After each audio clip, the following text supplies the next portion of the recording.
నమస్తే, welcome to YK TV prime time debate. ముందు నుయ్యి వెనక గొయ్యి అంటారు తెలుసుగా. ప్రస్తుతం వైసీపీ ఎమ్మెల్యేల పరిస్థితి అలాగే ఉంది. ఈ నెల 17 నుంచి జరిగే అసెంబ్లీ సమావేశాలకు హాజరయ్యే విషయంలో గతంలో తీసుకున్న నిర్ణయాన్ని వైసీపీ మార్చుకోలేదు. యథాతథంగా అసెంబ్లీకి డుమ్మా కొట్టాలని, శాసన మండలికి మాత్రం హాజరవ్వాలని నిర్ణయించుకున్నారు. జగన్ టీం 11 అసెంబ్లీకి వస్తామంటే ఆశ్చర్యపోవాలి, కానీ వచ్చేది లేదని భీష్మించి కూర్చుంటే చేసేదే ఉంది. జగన్కు ప్రతిపక్ష నేత హోదా ఇచ్చే వరకు సభలో అడుగు పెట్టేది లేదని ఆల్రెడీ శపథం చేసేశారు. ఇక్కడ ఎవరి వాదన వారిదే. కానీ ప్రతి దానికి ఓ రూల్ అంటూ ఉంటుంది కదా, దాన్ని ఫాలో అవ్వాల్సిందే కదా. అందుకే ఇప్పుడు కూడా అనేక ప్రశ్నలు ఎదురవుతున్నాయి. ప్రజల కోసం పోరాటం చేయాల్సిన ఎమ్మెల్యేలు శాసనసభకు ఎందుకు రావడం లేదనేది స్పీకర్ అయ్యన్న పాత్రుడి ప్రశ్న. అసలు సభకు రాని వాళ్ళు ఎమ్మెల్యేలుగా ఎందుకు ఉండాలి? అలాంటి వాళ్ళకి జీతాలు ఎందుకు ఇవ్వాలి? సభకు రాని ఎమ్మెల్యేలకు క్వార్టర్స్ ఎందుకు కేటాయించాలనేవి సూటి ప్రశ్నలు. ఇవి సభాపతి సందేహాలే కాదు, సామాన్యుడి సంధించే ప్రశ్నలు కూడా. మరి అసెంబ్లీకి రాని వాళ్ల మీద చర్యలు ఉంటాయా? సభకు వరుసగా 60 రోజులు గైర్హాజరైతే సభ్యత్వం రద్దయ్యే నిబంధనను తెస్తారా? అసెంబ్లీకి రాని వాళ్ల విషయంలో స్పీకర్ ఏం చేయబోతున్నారు? ఇదే అంశంపై ఇవాళ డిబేట్. ఇందులో మనతో పాల్గొంటున్నారు అజయ్ వక్కంటి గారు, తెలుగు యువత అధికార ప్రతినిధి. అలాగే రాజేష్ గారు, అనంతపురం జిల్లా టీడీపీ అధ్యక్షుడు, ఆయన ఇంకా కాసేపట్లో జాయిన్ అవుతారు. షేక్ సైదా గారు, ఏపీ కాంగ్రెస్ నాయకులు. ముందుగా అజయ్ గారు నమస్తే, గుడ్ ఈవినింగ్. అజయ్ గారు వినపడుతుందా? కెన్ యూ హియర్ మీ?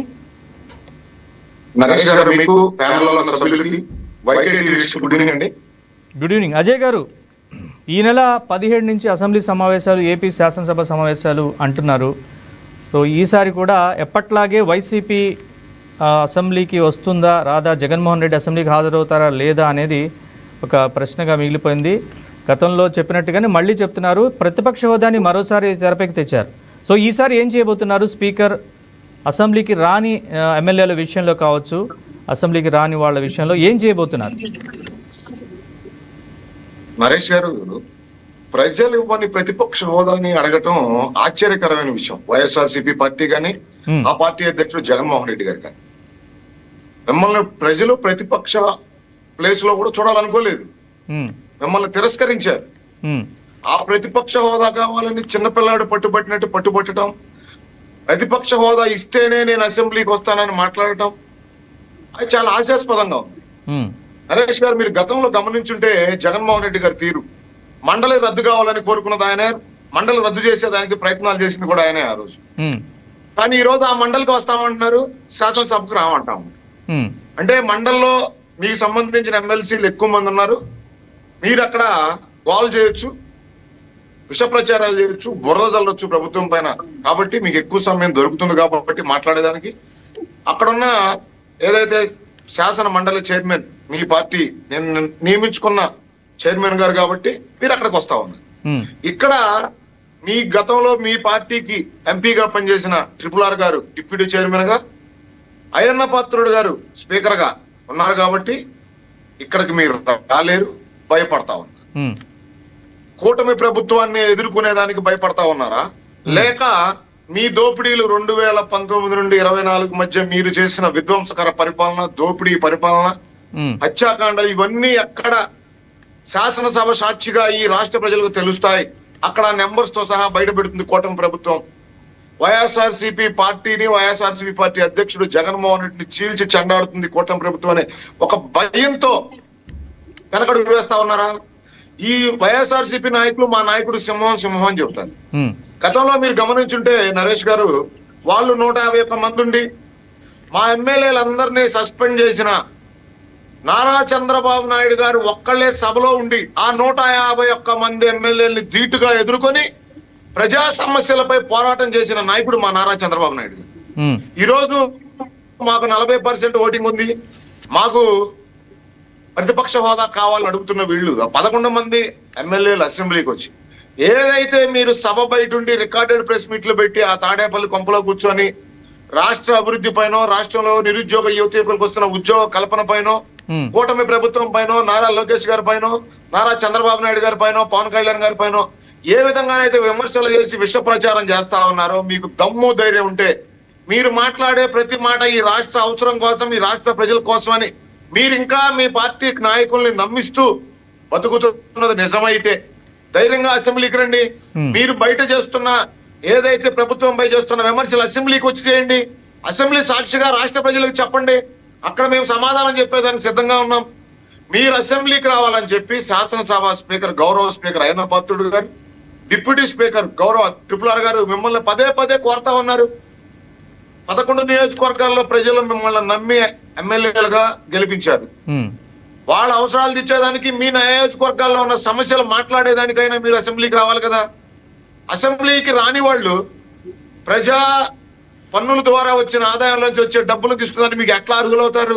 ప్రజా సమస్యలపై పోరాడలేని వాళ్ళు, ప్రజా సమస్యల్ని శాసనసభలో గొంతెత్తి మాట్లాడటానికి ధైర్యం లేని వాళ్ళు, అసెంబ్లీకే రాని వాళ్ళు మీకెందుకు జీతాలు? ఎందుకు ఇవ్వాలి మీకు జీతాలు? మీరు ఏం పని చేస్తున్నారని జీతాలు ఇవ్వాలి?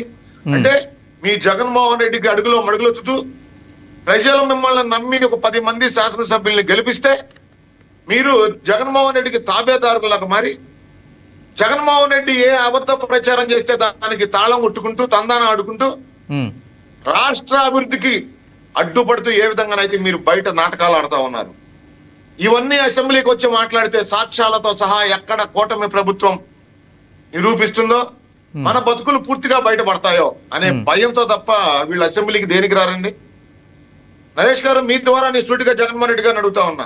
ఏదైతే వాళ్ళ నారా లోకేష్ గారు రాజీనామా చేయాలని అడుగుతా ఉన్నారో, డిఎస్సి లో అక్రమాలు జరిగినాయని బయట మాట్లాడుతా ఉన్నారో, ఆధారాలు తీసుకొని అసెంబ్లీకి రండి. రాష్ట్ర ప్రజలకు చూపించండి మీ దగ్గర ఏదైనా ఆధారాలుంటే. డిఎస్సి లో ఈ విధంగా జరిగింది లేదా డిఎస్సి లో ఈ విధంగా ఈ పోస్టులు అమ్ముకున్నారని మీ దగ్గర ఒక్క సాక్ష్యం అయినా ఉంటే మీరు వచ్చే అసెంబ్లీ సాక్షిగా యావత్ ప్రపంచానికి చూపించండి. మీ ఎమ్మెల్సీ కోర్టుకు వెళ్ళాడు, కోర్టులో హైకోర్టు అడిగింది సాక్ష్యాలు అయ్యాని లేవని చేతులెత్తారు, పొట్టికాయలు వేసి మిమ్మల్ని బయటకు నెట్టేసింది హైకోర్టు.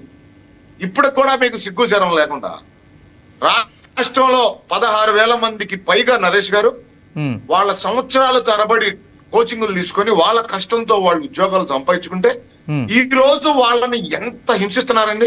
వాళ్ళని ఎంత రాచి రంపాన పెడతా ఉన్నారు ఈ వైసీపీ నాయకులు. అంటే పక్కన కూర్చున్న టీచర్స్ కానీ వీళ్ళు క్లాసులు చెప్పాల్సిన విద్యార్థులు కానీ వాళ్ళ గురించి ఏమనుకుంటారండి? అంటే మీరు ఉద్యోగాలు కొనుక్కొని వచ్చారు, మీరు చదువుకొని రాలేదు, పాస్ అయి రాలేదు, కాబట్టి మీరా మాకు టీచర్లుగా ఉండేదని చెప్పి వాళ్ళని హేళన చేస్తా ఉంటే వాళ్ళు బాధపడి రోడ్లు ఎక్కి వాళ్ళు ఈ రోజు పోరాటం చేస్తా ఉన్నారు. ఆ 16,000 మంది రోడ్డు ఎక్కి పోరాటం చేస్తా ఉన్నారు నరేష్ గారు. ఈ రోజు వీళ్ళు చేస్తున్న దుర్మార్గ విష ప్రచారం వల్ల ఈ విధంగా రాష్ట్రంలో ఉన్న నిరుద్యోగ యువకులు భయపడతా ఉన్నారు, బాధపడతా ఉన్నారు. మీరు ఎన్ని విష ప్రచారాలు చేసినా మరొక డిఎస్సికి డేట్ ఇవ్వడం జరిగింది కూటమి ప్రభుత్వం, నారా లోకేష్ గారు. ఎంత ట్రాన్స్పరెంట్ గా మేము డిఎస్సి నిర్వహించాం, రాబోయే డిఎస్సిని కూడా నిర్వహిస్తాం అదే ట్రాన్స్పరెంట్ గా. నరేష్ గారు, గతంలో 2019 సార్వత్రిక ఎన్నికల్లో ఎలక్షన్ ప్రచారంలో భాగంగా ప్రతి సంవత్సరం జాబ్ క్యాలెండర్ రిలీజ్ చేస్తా, డిఎస్సి నిర్వహిస్తా, నిరుద్యోగ యువతకు ఉద్యోగ కల్పన చేస్తా, జాబ్ క్యాలెండర్ ఇస్తాను కూడా చెప్పారు కదా. అదే జాబ్ క్యాలెండర్ ప్రతి సంవత్సరం ఒక జాబ్ క్యాలెండర్ రిలీజ్ చేస్తానని చెప్పి అధికారంలోకి వచ్చింది జగన్మోహన్ రెడ్డి. రాష్ట్రంలో ఉన్న నిరుద్యోగ యువకుల జీవితాలతో ఆటలాడిన జగన్మోహన్ రెడ్డి ఈ రోజు కూటమి ప్రభుత్వం ఈ రాష్ట్రంలో ఏదైతే యువగళం పాదయాత్రలో నారా లోకేష్ గారు ఈ రాష్ట్రంలో ఉన్న నిరుద్యోగ యువకులకు 20 లక్షల ఉద్యోగ కల్పన దిశగా కూటమి పనిచేస్తుంది అని చెప్పి ఏదైతే మేము అధికారంలోకి వచ్చామో, అధికారంలోకి వచ్చిన రోజు నుండి ఈ 2 సంవత్సరాల పరిపాలనా సమయం ప్రభుత్వ రంగంలో ఉద్యోగ కల్పనతో పాటు ప్రైవేట్ రంగంలో లక్షల కోట్ల రూపాయల పెట్టుబడులు తీసుకొచ్చి ఏ విధంగా లక్షల సంఖ్యలో నిరుద్యోగ యువకులకు ఉద్యోగ కల్పన చేస్తా ఉన్నాం కేంద్ర ప్రభుత్వ సహాయ సహకారాలతో. గౌరవ నరేంద్ర మోడీ గారు ఈ రాష్ట్రానికి 5 సార్లు రావడం జరిగింది. ఎన్ని సంస్థలు ఇక్కడ శంకుస్థాపన చేయడం జరిగింది, ప్రారంభోత్సవాలు చేయడం జరిగింది. ఈ రోజు భారతదేశంలోనే అభివృద్ధిలో దూసుకుపోతున్న రాష్ట్రంగా ఆంధ్రప్రదేశ్ ఏ స్థానంలో ఉంది? స్పీడ్ ఆఫ్ డూయింగ్ బిజినెస్ లో ఆంధ్రప్రదేశ్ ని నెంబర్ 1 గా నిలిపిన ఘనత నారా చంద్రబాబు నాయుడు గారిది, నారా లోకేష్ గారిది కేంద్ర ప్రభుత్వ సహాయ సహకారాలతో. అజయ్ గారు, ఆ విషయాలు ఒకసారి మాట్లాడదాం. మిగతా గెస్ట్లను కూడా లేక అజయ్ గారు మిగతా గెస్ట్లతో కూడా లేకుండా ఇంట్లో కూర్చొని రికార్డెడ్ ప్రెస్ మీట్లు పెట్టి రాష్ట్ర ప్రజలను ఇప్పటికీ కూడా మీరు పక్కదోవ పట్టించేదానికి, రాష్ట్రానికి వస్తున్న పెట్టుబడులు అడ్డుకునేదానికో లేదా ఈ రాష్ట్రంలో జరుగుతున్న సంక్షేమ కార్యక్రమాలు ప్రజలకి వాటిని ప్రజలకు దూరం చేసేదానికో మీ కుట్రలు కుయుక్తులు ఉన్నాయి తప్ప ఇప్పటికీ కూడా మీరు బాధ్యతాయుతమైన పార్టీగా మీరు ఆంధ్రప్రదేశ్ లో ప్రవర్తించడం లేదు. రైట్ అజయ్ గారు ప్లీజ్ హోల్డ్. మిగతా గెస్ట్లతో అజయ్ గారు ప్లీజ్ హోల్డ్. మిగతా గెస్ట్లతో కూడా ఒక్కసారి మాట్లాడాక ఇనిషియల్ గా మళ్ళీ ఒకసారి మాట్లాడుతూ కానీ మీతో. నరేష్ గారు ఇంకొక విషయం చెప్పి నేను కంక్లూడ్ చేస్తాను. గత అసెంబ్లీ 2014-19 మధ్య ఇదే జగన్మోహన్ రెడ్డి గారు అసెంబ్లీలో ఉండి నారా చంద్రబాబు నాయుడు గారిని గురించి ఉద్దేశిస్తూ మీ దగ్గర 23 మంది ఎమ్మెల్యేలు ఉన్నారు, ఒక 5గురిని లాగేస్తే మీకు ఆ ప్రతిపక్ష హోదా కూడా ఉండదు అని మాట్లాడిన జగన్మోహన్ రెడ్డి గారు ఈ రోజు కనీసం 18 మంది ఎమ్మెల్యేలు ఉంటేనే ప్రతిపక్ష హోదా వస్తుందని తెలియదండి? తెలుసు, కానీ అసెంబ్లీకి వచ్చే ధైర్యం లేదు. ఎందుకంటే గతంలో మన పరిపాలన ఆ రకంగా దుర్మార్గాలు, దోపిడీలు, విధ్వంసం ఈ దిశగా పరిపాలన కొనసాగింది కాబట్టి ఇవన్నీ ఎక్కడ సాక్ష్యాధారాలతో సహా బయటపడతాయో, బయటపడితే కనీసం రాబోయే స్థానిక సంస్థ ఎలక్షన్స్ లో కానీ 2029 సార్వత్రిక ఎన్నికల్లో కానీ కనీసం ఈ 11 కూడా మిగలమేమని భయంతో అసెంబ్లీ నుండి పారిపోయిన గనుడు జగన్మోహన్ రెడ్డి ఈ రోజు మీతో పాటు ఇంకొక 10 మంది ఎమ్మెల్యేలు అసెంబ్లీకి రానికుండా చేసి ఈ రాష్ట్ర శాసనసభని అవమానిస్తున్న జగన్మోహన్ రెడ్డికి ఇప్పటికైనా బుద్ధి తెచ్చుకొని అసెంబ్లీకి రావాలి. నువ్వేదైతే బయట చేస్తున్న విష ప్రచారాలు, దమ్ము ధైర్యం ఉంటే సాక్ష్యాధారాలతో అసెంబ్లీకి వచ్చి నిరూపించాలని చెప్పి మీ ద్వారా నేను వైఎస్ఆర్సీపీ పార్టీని కోరుతా ఉన్నాను. రైట్ సైదే గారు నమస్తే. నమస్కారం నరేష్ గారు. సైదే గారు, అసెంబ్లీకి మరోసారి శాసనసభ సమావేశాలు ప్రారంభం కానున్న నేపథ్యంలో అసెంబ్లీకి హాజరు కాకూడదు, మండలికి వెళ్లాలని వైసీపీ నిర్ణయం తీసుకుంది. ఎప్పట్లాగే ఇది అంతా ఊహించింది. ఈ ద్వంద్వ వైఖరిని ఎట్లా చూస్తుంది కాంగ్రెస్ పార్టీ? నరేష్ గారు, మీకు ప్యానల్ ఉన్నటువంటి సోదరులు తెలుగు అధికార ప్రతినిధి ఒక్కంటి అజయ్ గారు, అలాగే బీజేపీ నాయకులు సోదరుడు రాజేష్ గారు, ఓకే టీవీ వీక్షకులందరూ కూడా నమస్కారం. నమస్తే సార్. నమస్తే నరేష్ గారు. మనం చూస్తా ఉన్నాం, ఇది ఒక తంతులాగా, ఒక ప్రహసనం లాగా ఈ 2.5 సంవత్సరాలు. ఎందుకంటే కూటమి ప్రభుత్వం అధికారంలోకి వచ్చి దాదాపు 2.5 సంవత్సరాలు కావాల్సినటువంటి పరిస్థితి. అసెంబ్లీ సమావేశాలప్పుడు ఎప్పుడు కూడా ఇదే అంశం చర్చకు వస్తా ఉంది. అవును, వాళ్ళ మీద చర్యలు తీసుకుంటాం, కేంద్రానికి లెటర్ రాసాం, వాళ్ళ జీతభత్యాలు కట్ చేస్తాం, డామ్ డుస్క్ అని చెప్పి గౌరవ మన స్పీకర్ గారు, ఆంధ్రప్రదేశ్ స్పీకర్ అయ్యన్న పాత్రుడు గారు చెప్తా ఉంటారు. నిన్న కూడా మరి ఇదే మాట ఆయన చెప్పారు. సంతోషం. ఎందుకు మరి అసెంబ్లీ సమావేశాలు అప్పుడే ఈ అంశం చర్చకు వస్తుందో నాకైతే అర్థం కాదు. 11 మంది శాసనసభ్యులు మాజీ ముఖ్యమంత్రి జగన్మోహన్ రెడ్డి గారితో కలుపుకొని వైసీపీలో ఉన్నప్పుడు వాళ్ళు శాసనసభకు రాకుండా దొంగచాటుగా వచ్చి సంతకాలు పెట్టి మరి జీతభత్యాలు తీసుకుంటూ ప్రభుత్వ పరంగా మరి ప్రజాధనాన్ని జీతభత్యాలుగా తీసుకుంటున్నారు. అవును అదే ప్రజల సొమ్ముని మరి జీతభత్యాల రూపంలో తీసుకుంటూ వాళ్ళు రావాల్సినటువంటి రాయితీలన్నీ పొందుతూ గన్మ్యాన్లు తీసుకొని హాయిగా ఎంజాయ్ చేస్తూ వాళ్ళ వ్యాపారాలు చేసుకుంటూ తిరుగుతూ ఉంటే మీరు చేత కాకుండా మీరు ఎందుకు ఇంతకాలం నిర్లక్ష్యం చేస్తున్నారో అయితే నాకైతే అర్థం కాదు. ఉత్తరం రాసేదండి అయ్యన్న పాత్రుడు పదే మాట్లాడుతూ ఉంటారు. ఉత్తరం రాసాం, కేంద్రం అనుమతించలేదు, మీరే డబ్బా కొట్టుకుంటుంటారు. ఒక్కోసారి డబుల్ ఇంజన్ సర్కార్, మాది ప్రభుత్వం కూటమి అధికారంలో ఉంది, వాళ్ళ సంగతి తేలుస్తామంటారు. మొన్న భోగాపురం విమానాశ్రయానికి పాపం మోడీ గారు తీసుకొచ్చి పెద్ద ఎత్తున భజన చేశారు. ఏమంత అన్ని కోట్లు ఖర్చు పెట్టి ప్రజాస్వామ్యం మీరు చేశారు కదా, ఈ ఒక్కటి చేయించలేరా మీరు? కేంద్ర ప్రభుత్వంతో మాట్లాడి ముందు మీరు అసెంబ్లీలో ఒక తీర్మానం చేయండి, ఆ 11 మంది వాళ్ళ మీద ఏటేయండి.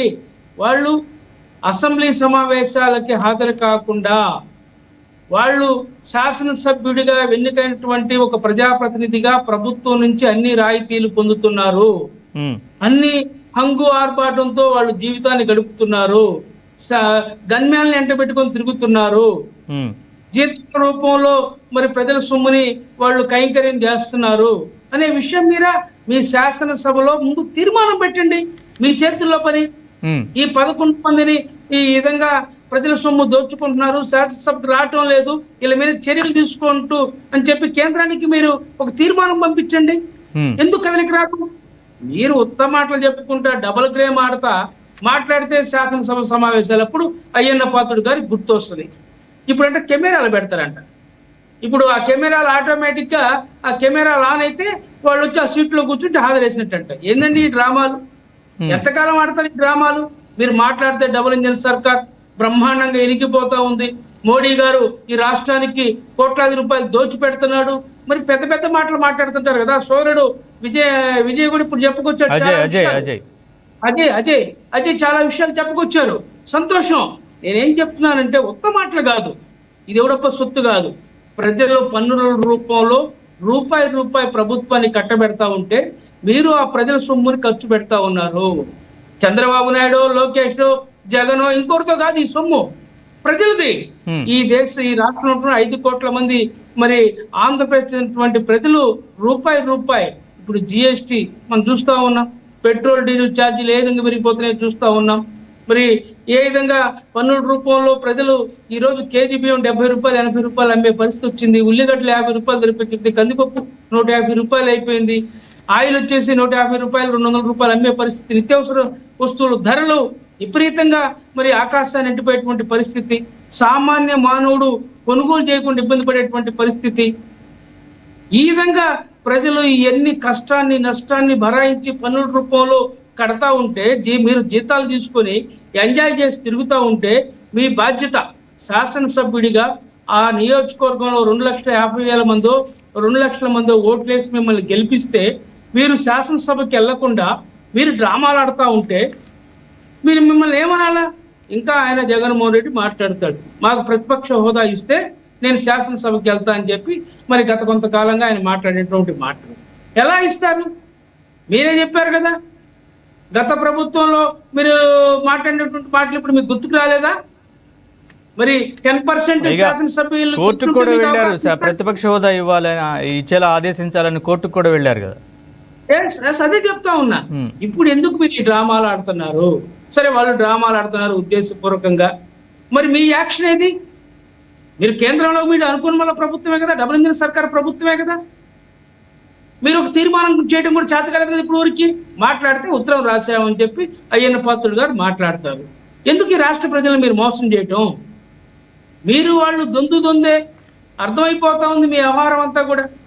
మీకు మాత్రం ఏ చిత్తశుద్ధి ఉన్నా నేను ఒకటే కొరత ఉన్నా మన ఛానల్ తరఫున నరేష్ గారు 17వ తారీఖు నుంచి శాసనసభ సమావేశాలు ప్రారంభం కాబోతా ఉన్నాయి. ఈ శాసనసభ సమావేశాల్లో దీని మీద ఒక చర్చ జరపండి. ఈ 11 మంది శాసనసభ్యులు ఈ యొక్క సమావేశానికి గైర్హాజరవుతూ జీతభత్యాలు తీసుకుంటున్నారు. ఇది ప్రభుత్వ సొమ్ము, ప్రజల సొమ్ము. కాబట్టి వీళ్ళని శాసనసభ అనర్హుడిగా ప్రకటిస్తూ మీరు ఒక తీర్మానం చేయండి. లేదా అంత దమ్ము లేకపోతే కనీసం జీతభత్యాలు ఇవ్వకుండా మేము ఈ విధంగా నిర్ణయం తీసుకుంటున్నాం అని చెప్పి ఒక చర్య తీసుకోండి. ఎందుకంటే ఒక ప్రభుత్వ ఉద్యోగి, సర్వీస్లో ఉన్నటువంటి ఉద్యోగి 30,000కో 40,000కో 50,000కో ఉద్యోగం చేసేటువంటి ఉద్యోగి విధులకు గైర్హాజరైతే అతన్ని ఉద్యోగస్తుల నుండి టెర్మినేషన్ చేస్తారా లేదా? అవును. ముందు షోకాజ్ నోటీస్ ఇచ్చి అబ్స్టాండర్డ్ కింద రాసి అతను ఉద్యోగం నుంచి తొలగిస్తారా లేదా?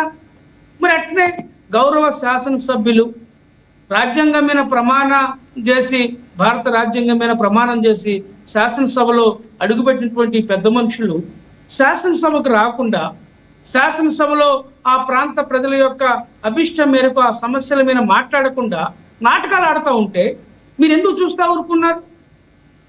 ఇది కరెక్ట్ కాదు. ఇప్పటికైనా కానీ నేను ప్రభుత్వాన్ని కోరుతా ఉన్నా, అయ్యన్న పాత్రుడు గారిని కాంగ్రెస్ పార్టీ తరఫున మేము కోరుతా ఉన్నాం, డిమాండ్ చేస్తా ఉన్నాం. మీకు ఏమాత్రం చిత్తశుద్ధి ఉన్నా, భారత రాజ్యాంగం పట్ల, శాసనసభ వ్యవహారాల పట్ల మీకు ఏమాత్రం అవగాహన ఉన్నా, ఆసక్తి ఉన్నా, ప్రజల ఆకాంక్షల మేరకు వెంటనే మీరు దీని మీద రేపు అసెంబ్లీ సమావేశాల్లో ఒక చర్చ జరిపి ఒక తీర్మానం చేసి దీన్ని ప్రజల దృష్టికి తీసుకెళ్లాల్సిన అవసరం ఉంది. అలాగే కేంద్ర ప్రభుత్వం దృష్టికి కూడా ఒక తీర్మానం చేసి పంపించి వీళ్ళ మీద చర్యలు తీసుకునే విధంగా చేయాలని చెప్పి నేను కాంగ్రెస్ పార్టీ తరఫున కోరుతా ఉన్నాను, డిమాండ్ చేస్తా ఉన్నాం. నరేష్ గారు, ఇది ఉన్నటువంటి పరిస్థితి. మీరేదో డ్రామాలు ఆడటం కాదు, మాకు మరి మోడీ గారు భజన చేసుకుంటే టైం పాస్ చేసుకుందాం అంటే కుదరదు. ఇది సమంజసం కాదు. రాష్ట్ర ప్రజలన్నీ గమనిస్తా ఉన్నారు.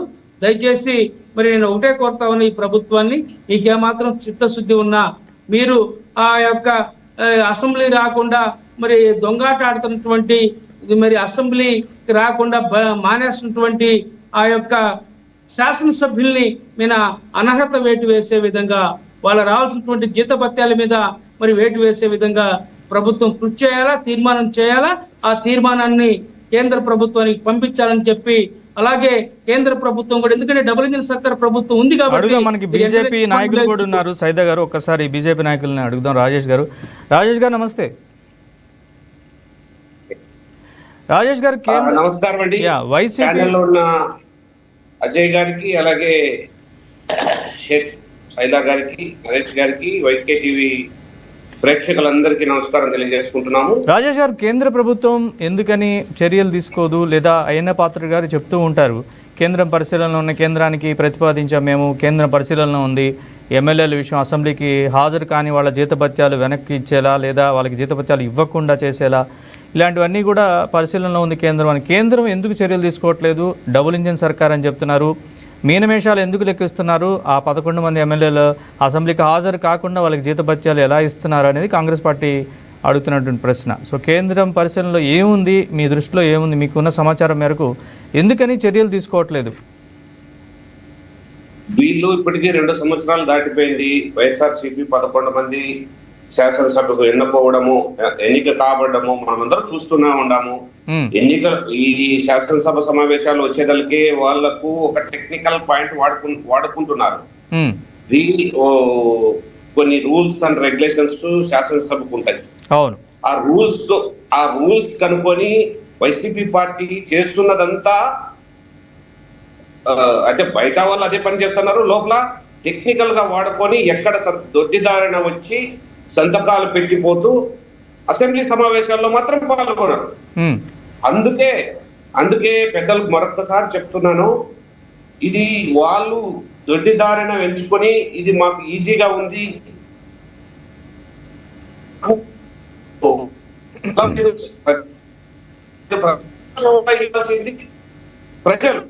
ప్రజలు మీకు ఇవ్వాల ప్రతిపక్ష హోదా.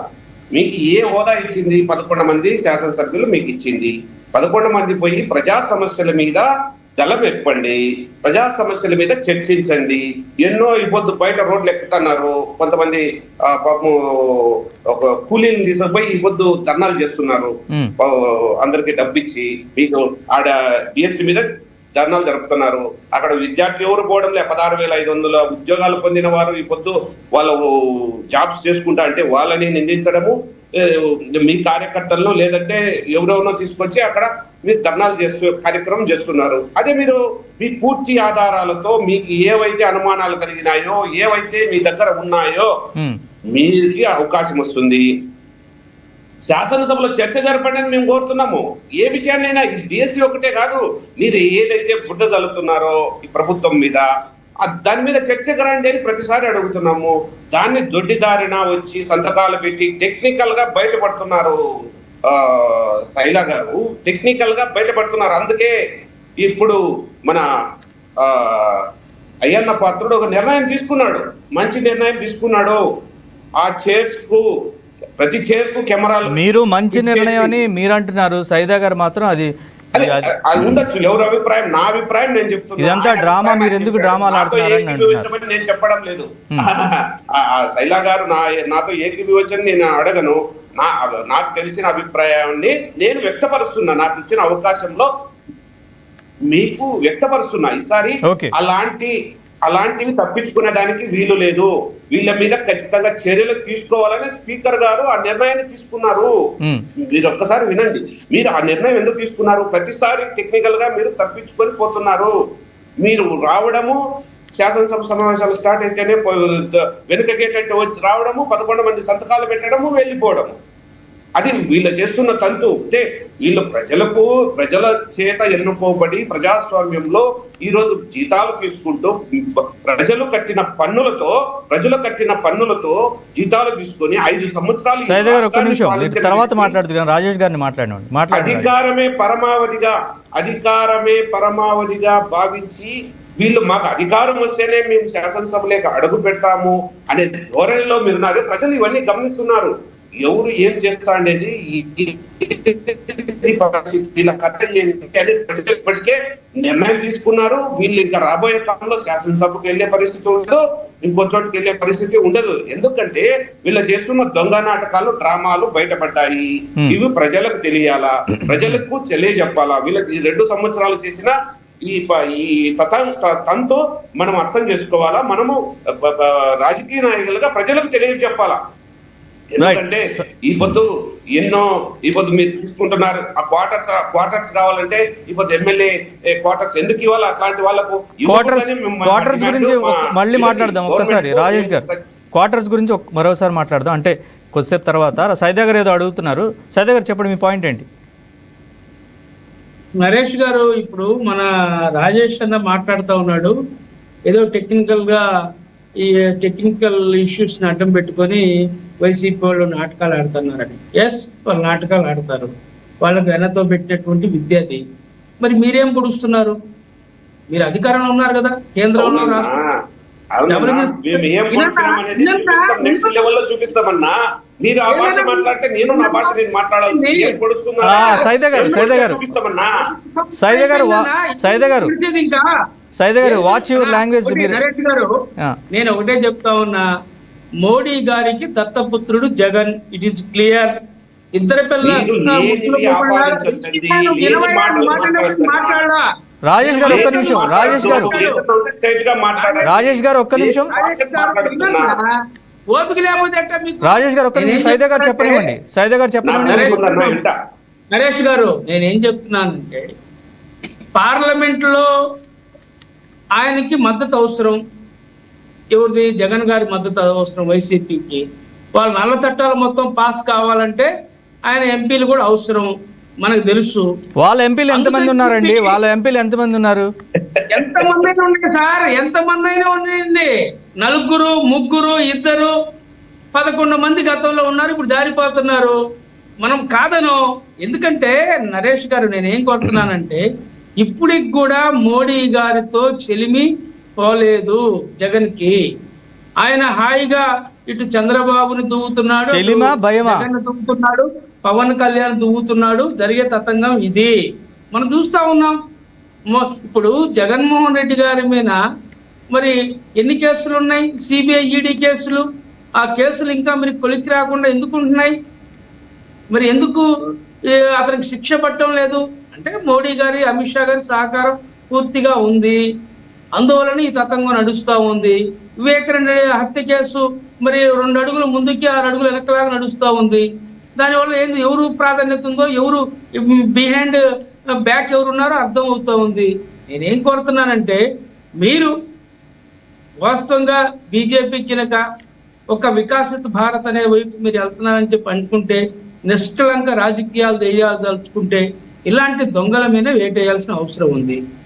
మీరు ఆ పని చేయకుండా మీరు ఇవన్నీ కూడా కాకమ్మ కబుర్లు చెప్పుకుంటా, అబద్ధాలు చెప్పుకుంటా బతుకుతా ఉంటే ప్రజలు చూస్తా ఉన్నారు. ప్రజలు ఎర్రోళ్ళు గారు.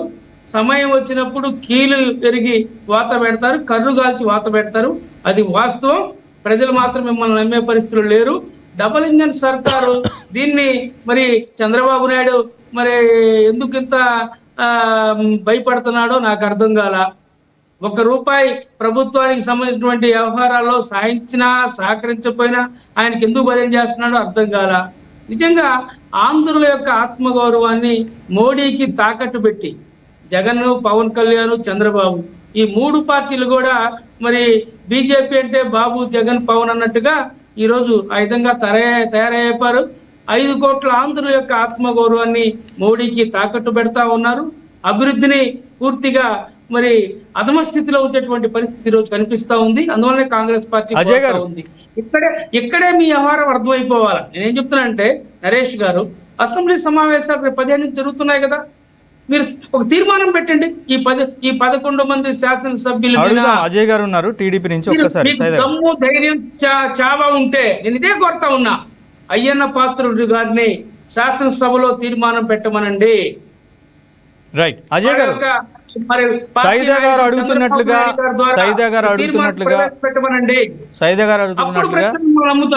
ఎందుకు అసెంబ్లీ సమావేశాల సమయంలోనే ఈ చర్చ ఎందుకు వస్తుంది, మిగతా అప్పుడు చర్యలు తీసుకోవడానికి ఎందుకు వెనకడుగేస్తున్నారని ఇది సైదా గారి అభిప్రాయం. చెప్పండి. హరీష్ గారు, ముందుగా సైదా అన్న గౌరవ స్పీకర్ గారి గురించి డబ్బాలు పుట్టుకుంటున్నాడు. ఆయన ఏదో యాక్షన్ చేస్తున్నాడు, పని లేదు, పని చేయటం లేకూడదు, ఊరికే మాటలతో సరిపెడతా. ఆ రకంగా మాట్లాడటం గౌరవప్రదమైన స్థానంలో ఉన్న వ్యక్తి గురించి, అదే ఆయనకు సీనియర్ నాయకుడు, ఆయనకు తగదు. నేను దాన్ని తీవ్రంగా ఖండిస్తా ఉన్నా. ఓకే. రెండో అంశం, నాటకాలు ఆడాల్సిన అంశమో, డబ్బా కొట్టుకోవాల్సిన అవసరమో, లేదా భజన చేయాల్సిన అవసరమో కూటమికి దేనికి ఉండే ఏం అవసరం ఉందండి? రూల్ బుక్, రూల్ పొజిషన్ ఏ విధంగా ఉంటే ఆ విధంగానే స్పీకర్ గారి లోపల ఆయన పనితీరు ఉంటుంది. ఈ రోజు ఏం చెప్తా ఉన్నారు స్పీకర్ గారు? వాళ్ళకి గతంలో ఉన్న అవకాశం, అసెంబ్లీలోకి వచ్చి రిజిస్టర్ లో సంతకం పెడితే వాళ్ళు అసెంబ్లీకి హాజరైనట్టే. వాళ్ళ అవకాశాన్ని వినియోగించుకొని పదే పదే వచ్చి అసెంబ్లీకి వచ్చి రిజిస్టర్ లో సంతకం పెట్టి వెళ్ళిపోతా ఉన్నారు. కానీ ఈసారి ఏదో కొత్త పద్ధతి తెచ్చినట్టున్నారు కదా, ఏదో ఫేస్ రికగ్నిషన్. అదే నేను చెప్పబోతా ఉన్నాను. ఈసారి అది కుదరదు. ఖచ్చితంగా వచ్చి సీట్ లో కూర్చోవాలి. సీట్ లో కూర్చుంటేనే ఆటోమేటిక్ గా కెమెరాలు ఆన్ అవుతాయి, హాజరపడుతుంది. అసెంబ్లీకి ఆ విధంగా హాజరైతేనే మీకు జీతభత్యాలు ఇవ్వాలి. అదే విధంగా గౌరవ కేంద్ర ప్రభుత్వానికి లేఖ రాయడం జరిగింది. ఇప్పుడు చెప్తా ఉన్నారు సైదా గారు, దమ్ము ధైర్యం ఉంటే చంద్రబాబు నాయుడు గారు కూటమిలో తీర్మానం, ఖచ్చితంగా తీర్మానం చేస్తామండి. మాట్లాడుతుంది మేమే. ప్రతిసారి ప్రతిపక్షంగా ఉన్న ఈ రాష్ట్రంలో ఉన్న పార్టీని సభకు హాజరు కావాలి, సభలో చర్చ జరగాలి, ప్రతి అంశం మీద చర్చ జరగాలి, అది రాష్ట్ర ప్రజలకి తెలియాలి ఇక్కడ ఏ ప్రభుత్వం ఏ విధంగా పనిచేసింది. చర్చలు కూడా అర్థవంతంగా జరగాలని చెప్పి మేము పదే పదే కోరుకుంటా ఉన్నాం. గౌరవ స్పీకర్, గౌరవ డిప్యూటీ స్పీకర్ పదే పదే జగన్మోహన్ రెడ్డి గారికి వినతులు చెబుతూనే ఉన్నారు అసెంబ్లీ సాక్షిగా. మీరు దయచేసి అసెంబ్లీకి రండి. గతంలో ఏదైతే మీ 151 మందిలో మీరు కూర్చొని నవ్వుకుంటూ 150 మంది ఎమ్మెల్యేలని చంద్రబాబు నాయుడు గారి మీద ఉసిగొలిపి బూతులు తిట్టించి ఎంత హేయంగా, నరేష్ గారు మీకు గుర్తుండే ఉంటుంది, రోజా గారు కానీ, అదేవిధంగా రంబటి రాంబాబు గారు కానీ, అదేవిధంగా వీళ్ళు ఆ రోజు చెప్పుకుంటూ పోతే ఆయన అనిల్ యాదవ్ గారు కానీ, ఈ రకంగా వాళ్ళు ఏ విధంగా దుర్భాషలాడి అసెంబ్లీ సాక్షిగా హేయంగా ఆంధ్రప్రదేశ్ ప్రజలు చీకొట్టే విధంగా వాళ్ళ ఆ రోజు అసెంబ్లీలో వాళ్ళ ప్రవర్తన ఉందో, మేము గతంలో ఈ విధంగా చేశాం కాబట్టి ఇప్పుడు మమ్మల్ని అట్లా చేస్తారేమో అని భయపడి వీళ్ళు రావటం లేదు తప్ప, ఇది కూటమి ప్రభుత్వం. మేము ట్రాన్స్పరెంట్ గా ఉందాం. చర్చలు అర్థవంతంగా జరగాలి. 2014-19 మధ్య ఈ రాష్ట్రంలో ఏం పెట్టుబడులు వచ్చినాయి, ఎంత అభివృద్ధి జరిగింది? 2019లో అబద్ధపు విష ప్రచారాలతో అధికారంలోకి వచ్చిన జగన్మోహన్ రెడ్డి 5 సంవత్సరాల పాటు ఈ రాష్ట్రాన్ని ఏ విధంగా నాశనం చేశాడు? ఇంకో మాట మాట్లాడారు అన్న సైదా గారు, నరేంద్ర మోడీ గారికి భజన చేస్తా ఉన్నారు, డబ్బాలు కొడతా ఉన్నారు వీళ్ళని. ఇక్కడ ఆయన ఒకటి ఆలోచించుకోవాలి. ఈ రోజు ఆంధ్రప్రదేశ్ లో అభివృద్ధి జరుగుతా ఉంది కేంద్ర ప్రభుత్వ సహాయ సహకారాలతో. అమరావతికి ఏ విధంగా నిధులు వస్తా ఉన్నాయి, అదే విధంగా పోలవరానికి ఏ విధంగా కేంద్ర ప్రభుత్వం సహాయ సహకారాలు అందిస్తా ఉంది. విశాఖ స్టీల్ ప్లాంట్ వైఎస్ఆర్సీపీ ప్రభుత్వ హయాంలో అది ఏ విధంగా లాసుల్లోకి వెళ్ళింది. ఈ రోజు విశాఖ స్టీల్ ప్లాంట్ ని కాపాడేదానికి 11,000 కోట్ల రూపాయలకు పైగా గతంలో ఇవ్వడం జరిగింది. ఇంకొక 7,000 కోట్ల రూపాయలు ఇచ్చేదానికి కేంద్ర ప్రభుత్వం సిద్ధంగా ఉంది. అదే విధంగా ఎయిర్పోర్ట్ నిర్మాణాలు ఖచ్చితంగా కేంద్ర ప్రభుత్వ సహాయ సహకారాలతోనే ఎయిర్పోర్ట్ నిర్మాణాలు జరుగుతాయి.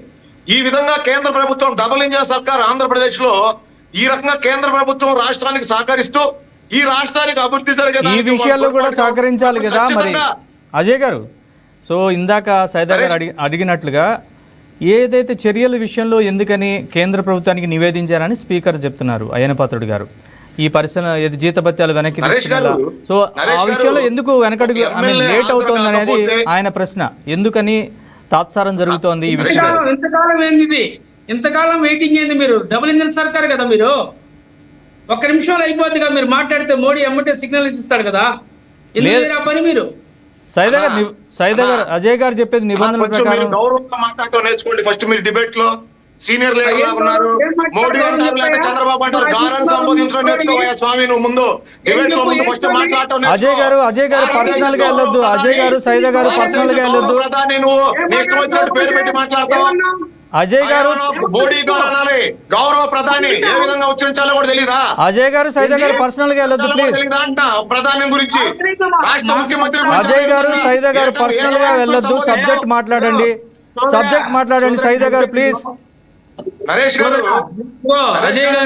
సైదా గారు ప్లీజ్ హోల్డ్ ఆన్. అజయ్ గారు మాట్లాడుతున్నారు, మీ టర్న్ వచ్చినప్పుడు మాట్లాడండి. కానీ గౌరవ ముఖ్యమంత్రి గారిని, గౌరవ స్పీకర్ గారిని, గౌరవ ప్రధాని గారిని ఆయన ఊరికే ఏకవాక్యంతో సంబోధిస్తే చూస్తా కూర్చుంటాం ఆ ప్రభుత్వం తరఫున మేము. అజయ్ గారు ప్లీజ్ మాట్లాడుతుంటే నేను గౌరవ మాట్లాడటం నేర్చుకోండి. లేదు ప్లీజ్ పర్సనల్ గా వెళ్ళొద్దు. ప్లీజ్ సబ్జెక్ట్ మాట్లాడండి ప్లీజ్. నరేష్ గారు చెప్తారు మాట్లాడింది మీలాంటి వాళ్ళు ఇట్లా మాట్లాడబట్టి సైదా గారు ప్లీజ్ గౌరవగా మారింది అసెంబ్లీ. సైదా గారు ప్లీజ్ సబ్జెక్ట్ మాట్లాడండి. అజయ్ అయిపోతే నేను చెప్తానండి, ఆన్సర్ చెప్తాను నేను. ఆయన అయిపోతే సైదా గారు ప్లీజ్ మీ టర్న్ వచ్చినప్పుడు మాట్లాడండి ప్లీజ్. మీ టర్న్ వచ్చినప్పుడు నరేష్ గారు, రాజకీయ విమర్శలు చేయండి కానీ మీరు పర్సనల్ గా లేదంటే నేను అదే చెప్తానండి. నేను చెప్పింది వాళ్ళ బాధ అనిపించవచ్చు. ఏమంటున్నానంటే ఏంటది దత్తపుత్రుడు అంటాడు, ఇంకోటి అంటాడు, ఇంకోటి అంటాడు. వాస్తవాలే కదన్నా ఇవన్నీ. ఏం మాట్లాడుతున్నారండి మీరు? మీ లేదు ప్లీజ్ రాజేష్ గారు ప్లీజ్ ప్లీజ్ ప్లీజ్ రాజేష్ గారు ప్లీజ్ ఇలాంటి వాళ్ళు ఎందుకు పిలుస్తారు డిబేట్ కి? రాజేష్ గారు ప్లీజ్ రాజేష్ గారు సైదా గారు రాజేష్ గారు please hold on please sir. Subject మాట్లాడండి ప్లీజ్. సైదా గారు రాజేష్ గారు ప్లీజ్. సైదా గారు రాజేష్ గారు ప్లీజ్. రాజేష్ గారు ప్లీజ్ హోల్డ్ ఆన్. సైదా గారు హోల్డ్ ఆన్. నరేష్ గారు, నేను ఒకటే చెప్తా ఉన్నా, నేను ఒకటే కోరుతా ఉన్నా, ఏదో చిత్తశుద్ధి ఉంటే, రాజేష్ గారు ప్లీజ్ హోల్డ్ ఆన్. చిత్తశుద్ధి ఉంటే నేను ఇప్పటికి 2 సార్లు చెప్తా ఉన్నా. సార్ మోడీ గారి ప్రభుత్వానికి, చంద్రబాబు ప్రభుత్వానికి చిత్తశుద్ధి ఉంటే వాళ్ళ మీద చిత్తశుద్ధి ఉంది మాకు. నువ్వేం మా చిత్తశుద్ధిని శంకించే? సార్ పర్సనల్ గా వెళ్ళొద్దు రాజేష్ గారు ప్లీజ్ ప్లీజ్ ప్లీజ్ పర్సనల్ గా మాట్లాడకండి. నువ్వు మాట్లాడినప్పుడు మాట్లాడాలా? నువ్వు విను. రాజేష్ గారు పర్సనల్ గా మాట్లాడకండి. నువ్వు మాట్లాడినప్పుడు నేను మాట్లాడాలా? రాజేష్ గారు మీరు మాట్లాడకండి. రాజేష్ గారు ప్లీజ్. రాజేష్ గారు మాట్లాడకండి. ఏం మాట్లాడుతున్నావు నువ్వు? ఓ పద్ధతిగా మాట్లాడు, ఓ పద్ధతిగా మాట్లాడు. రాజేష్ గారు రాజేష్ గారు ప్లీజ్ పర్సనల్ గా మాట్లాడకండి. రాజేష్ గారు సైదా గారు ప్లీజ్ హోల్డ్ ఆన్. సబ్జెక్ట్ మాట్లాడండి రాజేష్ గారు సైదా గారు సబ్జెక్ట్ మాట్లాడండి. రాజేష్ గారు సైదా గారు ప్లీజ్. సైదా గారు వ్యక్తిగతంగా వెళ్ళొద్దు, సబ్జెక్ట్ మాట్లాడండి. రాజేష్ గారు ప్లీజ్ హోల్డ్ ఆన్. 3 సార్లు కలిసి 200 సీట్లు రాలా మీకే? ఇంకా మీరు మాట్లాడతారు. సైదా గారు మీరు ఒక రిప్రజెంటేషన్ ఇవ్వచ్చు కదా. సైదా గారు నా మాట వినండి. సైదా గారు కాంగ్రెస్ పార్టీ ఇలాంటి ఫోరమ్స్ లో అడగడం ఓకే, కానీ మీరే ఒక రిప్రజెంటేషన్ స్పీకర్కి ఎందుకు ఇవ్వలేదు? కాంగ్రెస్ పార్టీ ఈ వీళ్ళపైన చర్యలు తీసుకోలేదని ఆ ప్రయత్నం ఎప్పుడైనా చేశారు అసలు? ఏమండి, మేము ఒకటే కోరుతున్నాం. శాసనసభలో మా సభ్యులు లేరు, మీకు తెలుసు. సభ్యులు లేకపోవచ్చు కదా సార్, కానీ మీది ఒక జాతీయ పార్టీ. మీరు కూడా వినపోతేట, మీరు కూడా మాట్లాడండి. అనుకూలంగా మాట్లాడట. లేదు అనుకూలంగా కాదు, మీరు ఒక రిప్రజెంటేషన్ ఇవ్వచ్చు కదా. సభ్యులు అన్నారు. నా పాయింట్ ఏంటంటే, నేను ఈ క్వశ్చన్ ఎందుకు రైజ్ చేశా, మనం ఈ రోజు ఒక డిబేట్ పెట్టుకున్నాం, సందర్భం వచ్చింది. అయ్యా ఈ సందర్భంలో మీరు శాసనసభలో ఒక తీర్మానం పెట్టండి. మనం పదే ఈ మాట చెప్పుకుంటా పోతే కరెక్ట్ కాదు. సమావేశాలు జరిగేటప్పుడు ఈ అంశాన్ని లేవనెత్తడం, అయ్యన్న పాత్రుడు గారు ఈ విషయాన్ని మేము లెటర్ రాసామని చెప్పుకోవడం, ఇది ఒక తంతుగా మీరు చెప్పిన పాయింట్స్ ని ఎవరు తప్పు పట్టట్లేదు సార్. నరేష్ గారు చెప్పిందే చెప్తాను కదా, మేము చెప్తాం, ఆన్సర్ చెప్తా ఉన్నా. ప్లీజ్ ఆగండి అజయ్ గారు, ఆగండి సైదా గారిని చెప్పనివ్వండి. ఉపన్యాసం చెబుతున్నావు సైదా గారు ప్లీజ్. అజయ్ గారు మీరు కాసేపు మాట్లాడకండి. సైదా గారు చెప్పండి.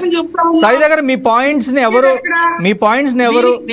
డెనీ చేయట్లేదు, కాకపోతే మీరు మాట్లాడే విధానాన్ని వాళ్ళు ప్రశ్నించేది మీరు మాట్లాడే విధానం.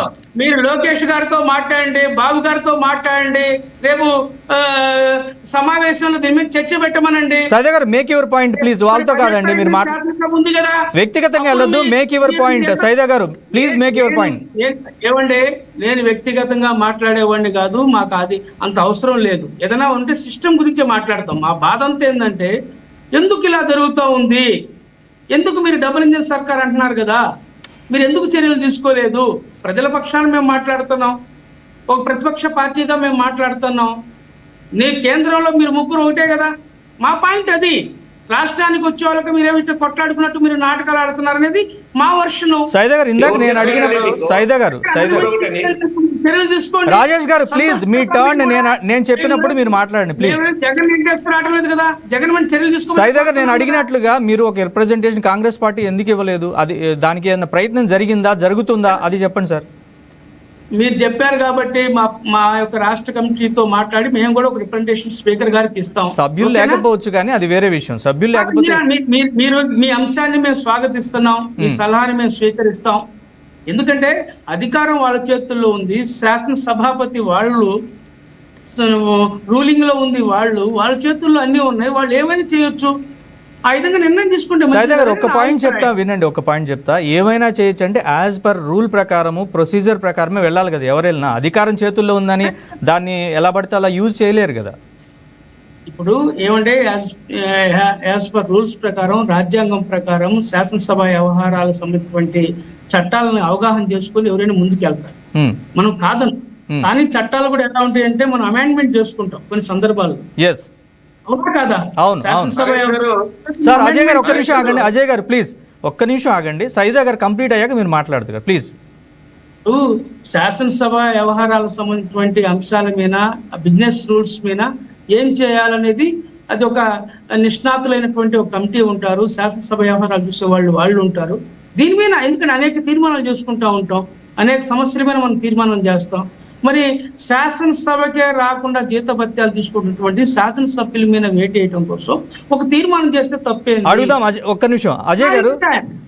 అజయ్ గారు ఈసారైనా ఇప్పుడు మనకి 2.5 సంవత్సరాలు కావస్తోంది. ప్రతిసారి శాసనసభ సమావేశాలు మొదలైనప్పుడల్లా, సెషన్ స్టార్ట్ అయినప్పుడల్లా ఇది ఒక చర్చ అవుతుంది. ఈసారైనా దీనికి ఒక అడ్డుకట్ట వేసేలా ఏదైనా ఒక చర్య అనేది, ఒక ముందడుగు అనేది ఉంటుందా? లేదా జగన్మోహన్ రెడ్డి గారు అడిగినట్టుగా ఆ ప్రతిపక్ష హోదా ఏదో ఇచ్చేస్తే ఆయన వస్తారు కదా సభకి, ఇక వేరే ఇదేం ఉండదు కదా?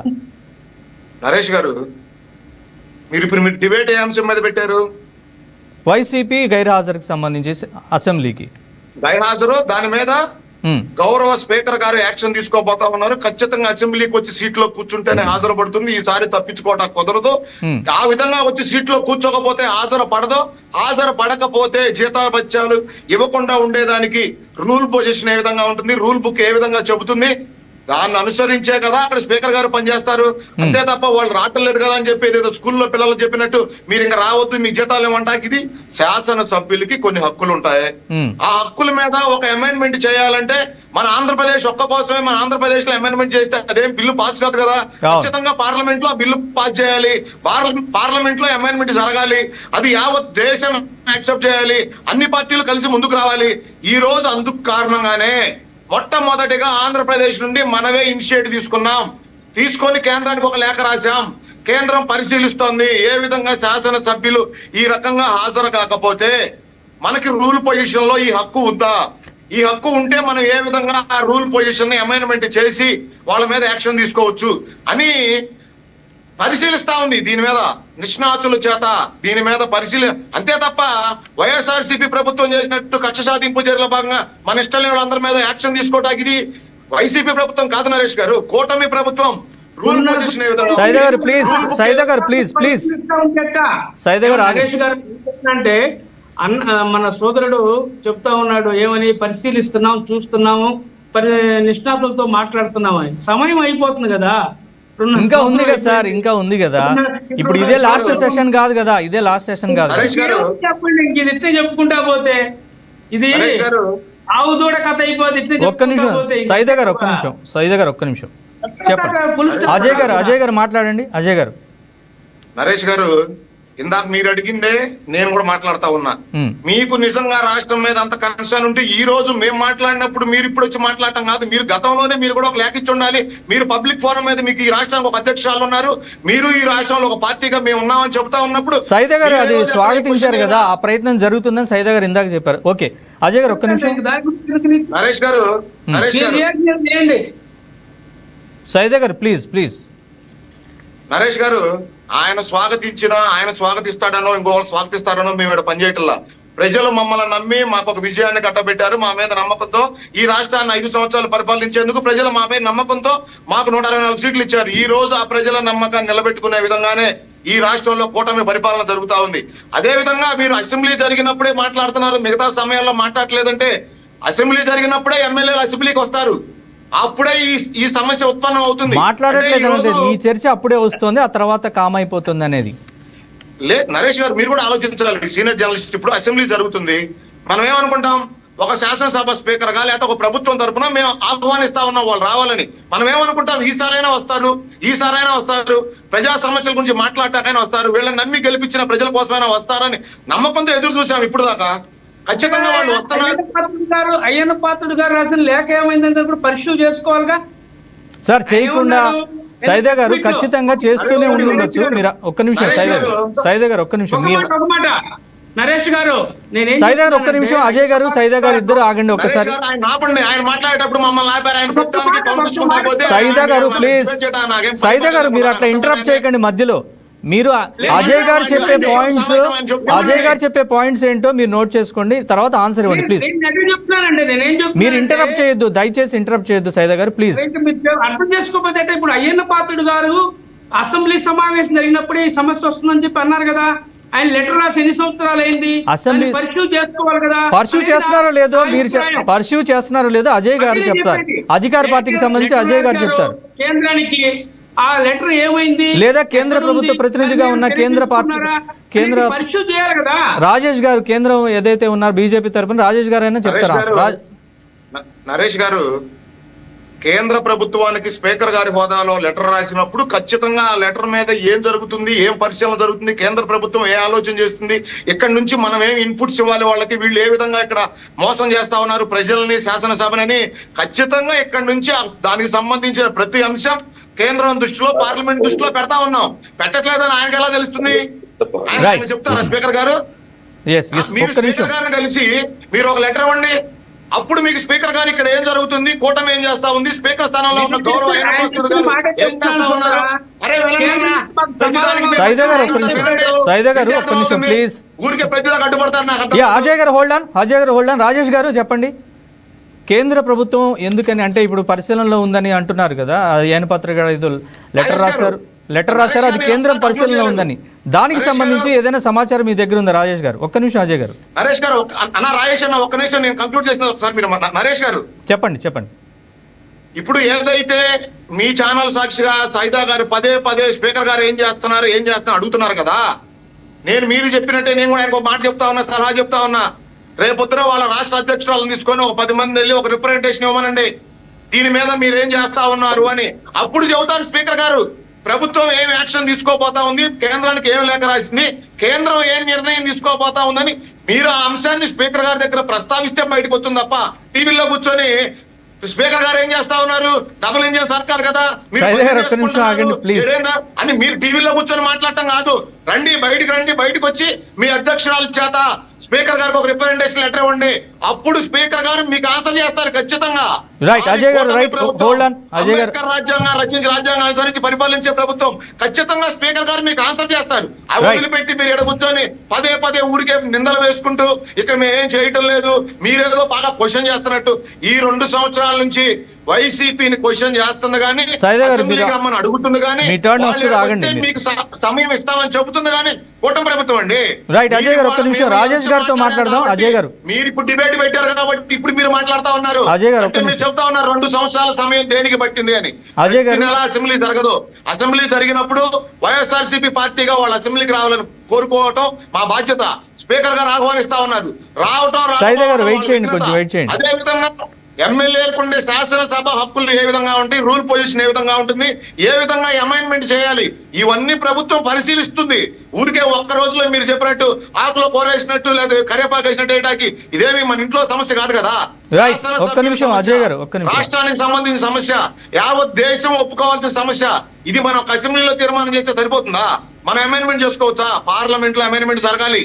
పార్లమెంట్ లో అమెండ్మెంట్ జరగాలంటే రూల్ పొజిషన్ ఏ విధంగా ఉంది, శాసనసభ్యుల మీద ఈ విధమైన నిర్ణయం తీసుకునేదానికి శాసనసభకు కానీ పార్లమెంట్ కానీ హక్కులు ఉన్నాయా అని పరిశీలించి తద్వారా వారి మీద చర్యలు తీసుకోవాలి తప్ప ఊరికే మన ఇష్టం వచ్చినట్టు మాట్లాడుకొని టీవీలో కూర్చొని మీరేం చేస్తారు సర్కార్ కదా, మీరు నాటకాలు ఆడుతా ఉన్నారు. జగన్ ఓ పక్క, బాబు గారు ఓ పక్క. ఈ రోజు రాష్ట్రంలో 3 పార్టీలు కలిసి పోటీ చేశాం. ప్రజలు నమ్మారు. మీరు నమ్మాల్సిన అవసరం లేకపోతే మీరు మాట్లాడుతున్నాం మాకు అవసరం. ప్రజలు నమ్మాలి. మేము ప్రజలకు ఆన్సరబుల్, ప్రజలకు తెలియదు. ఏ సంక్షేమ కార్యక్రమాలు చేస్తా ఉన్నాం, దాంతో పాటు వైసీపీ చేస్తున్న విష ప్రచారాలతో పాటు వీళ్ళు ఎందుకు రావడం లేదో కూడా మేము ప్రజలకు చెప్తా ఉన్నాం. ఆన్సరబుల్ గా ఉన్నాం ప్రజలకు. మేము ఈ రాష్ట్ర ప్రజలకు ఆన్సరబుల్ గా ఉంది కూటమి ప్రభుత్వం. రైట్, ఒక్క నిమిషం. రాజేష్ గారు, ప్రజలు ఏదైతే నమ్మి ఓట్లేసినారు వైసీపీకి, కానీ వాళ్ళు ఎవరు అసెంబ్లీకి హాజరు కావడం లేదు. ప్రజా సమస్యలు, అసలు ఏం జరుగుతోంది, వాళ్ళ నియోజకవర్గాల్లో ఉన్న సమస్యలు ఏంటి, ఇవి ఎవరికి తెలియడం లేదు. అసలు వైసీపీ వైఖరిని ఎలా చూస్తోంది, ఇవన్నీ వాళ్ళు అసెంబ్లీకి రాకుండా అసెంబ్లీ బయట ఎప్పట్లాగే అసెంబ్లీ జరుగుతూ ఉంటుంది. సాయంత్రానికి జగన్మోహన్ రెడ్డి గారు ఇంకొకళ్ళు ముఖ్యంగా జగన్మోహన్ రెడ్డి గారు ప్రెస్ మీట్, అసెంబ్లీలో ఏవైతే అసెంబ్లీలో మాట్లాడతారు, అవన్నీ బయట మాట్లాడుతూ ఉంటారు. ఈ వైఖరిని ఎట్లా చూస్తుంది బీజేపీ? ఇప్పుడు రాష్ట్రంలో వాళ్ళకి 11 సీట్లు ఇచ్చారు. ఆ 10 మంది ఎమ్మెల్యేలు ఎవరు ప్రజలకి అది తెలియదు. వాళ్ళని ఎప్పుడన్నా మాట్లాడిచ్చిందేనా, లేకపోతే వాళ్ళని ఎక్కడన్నా ప్రెస్ మీట్ లో అన్నా మాట్లాడిచ్చిందేనా, ఏమీ లేదు. అసెంబ్లీకి వాళ్ళు పోవాలని ఉన్నా, వాళ్ళకు పోవాలనే అంటే వాళ్ళు ప్రజల సమస్యలు చెప్పుకోవాలా, నేను ప్రజల చేత ఎన్నుకోబడ్డాను, రేపు కాన్స్టిట్యూన్సీ లేకపోతే నన్ను ప్రజలు నిలదీస్తారు అనే భయం ఆ 10 మందిలో ఉంది. కానీ జగన్మోహన్ రెడ్డి ఎటువంటి పరిస్థితుల్లో మనం అసెంబ్లీకి వెళ్ళకూడదు, మన వాళ్ళని అవమానపరుస్తారు, మన వాళ్ళని వేధిస్తారు అనే భయంలో ఉన్నాడు. భయం ఎందుకండి? ఇవద్దు కొన్ని రాష్ట్రాలలో ప్రతిపక్షం 3-4 సభ్యులున్నా వాళ్ళు స్వచ్ఛందంగా పోయి వాళ్ళ వాదన వాళ్ళు వినిపించి ప్రజల తరపున నిలబడి అధికారం లేకొచ్చిన రాష్ట్రాలు చాలా ఉన్నాయి. ఢిల్లీ అయితేనేమి, లేకపోతే ఇంకా చాలా రాష్ట్రాలు మనం చూసుకుంటా పోతుంటే, తెలంగాణలో కానీ అయితేనేమి, తెలంగాణలో కాంగ్రెస్ 20 మంది గెలిస్తే 11-12 మంది అవతలకి వెళ్ళిపోయారు. ప్రతిపక్ష హోదానే లేదు పోయినసారి తెలంగాణలో. వాళ్ళు పోరాటం చేయలేదా, వాళ్ళు మాట్లాడలేదా? అది కాదు, అది సమస్య అది కాదు. సమస్య వచ్చింది ఒకటే, ఆయన ఒక నిరంకుశత్వంతో పోతున్నాడు.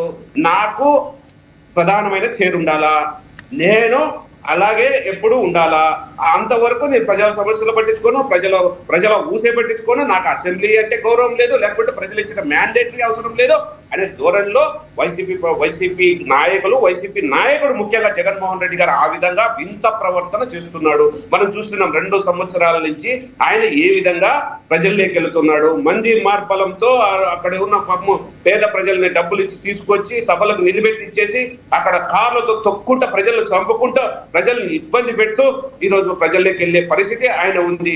ఎక్కడ ప్రజా సమస్యల మీద మాట్లాడే పరిస్థితి లేదు. ఇంకా కాంగ్రెస్ పార్టీ వాళ్ళు చెప్తున్నారు, ఈ 2 సంవత్సరాల్లో ఎక్కడైనా ఒక రిప్రజెంటేషన్ ఇచ్చారు, మీరు గవర్నర్ కానీ స్పీకర్ కానీ ఎక్కడైనా ఒక లెటర్ ఇచ్చినారా, ఈ సమస్య జరుగుతుంది, మీరు కానీ బాధ్యత గల పార్టీ, మీరు కానీ 4 రాష్ట్రాల్లో అధికారంలో ఉన్న పార్టీ, ఇప్పుడు 4 రాష్ట్రాల్లో అధికారంలో కాంగ్రెస్ పార్టీ ఉంది, మీకు బాధ్యత ఉందా లేదా? 99 మంది ఎంపీలు గెలిపించినారు, మీరు ఒక జాతీయ పార్టీ, మీకు ఆంధ్రప్రదేశ్ లో ఏం జరిగినా మీకు అవసరం లేదు.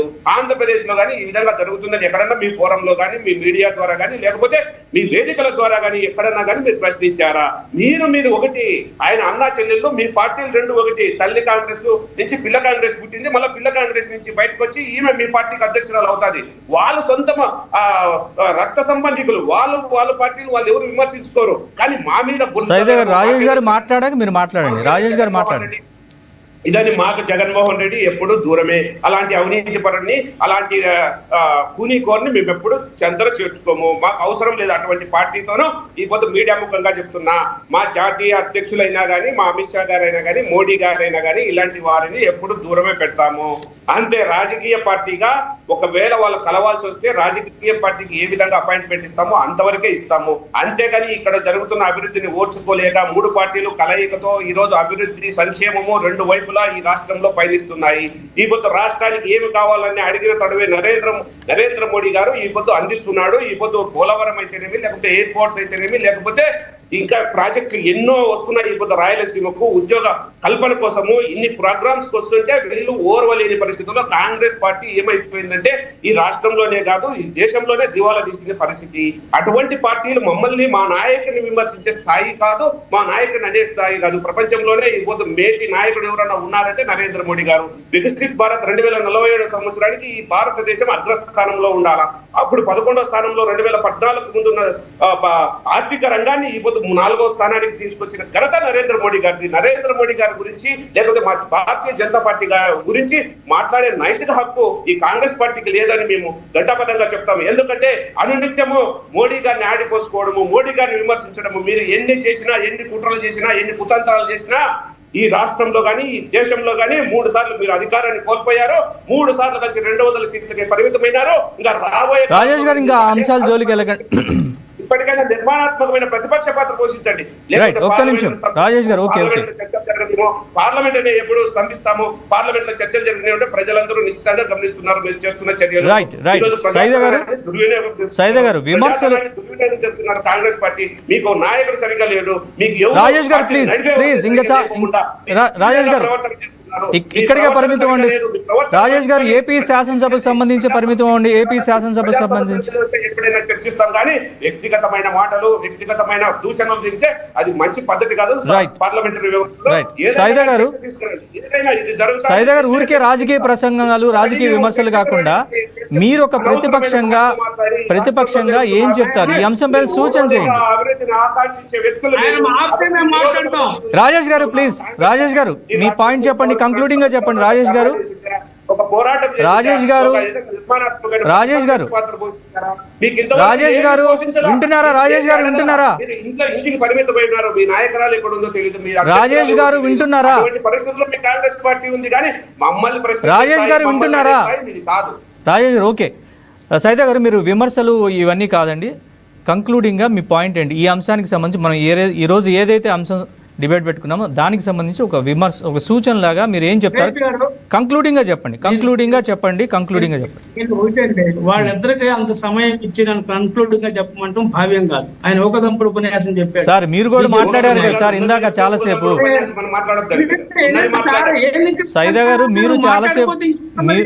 మీరు చాలాసేపు మాట్లాడారు, కంక్లూడింగ్ గా చెప్పండి. అలాగంటే నేనేం చెప్పాను, విమర్శలు వద్దు సార్, రాజకీయ విమర్శలు కాదు, సబ్జెక్ట్ కన్ఫైన్ అయ్యి రాజకీయ విమర్శలు కాదు, సబ్జెక్ట్ కన్ఫైన్ అయ్యి నరేష్ గారు ఒక సూచన లాగా చెప్పండి సార్. సూచన ఏం చేస్తారు?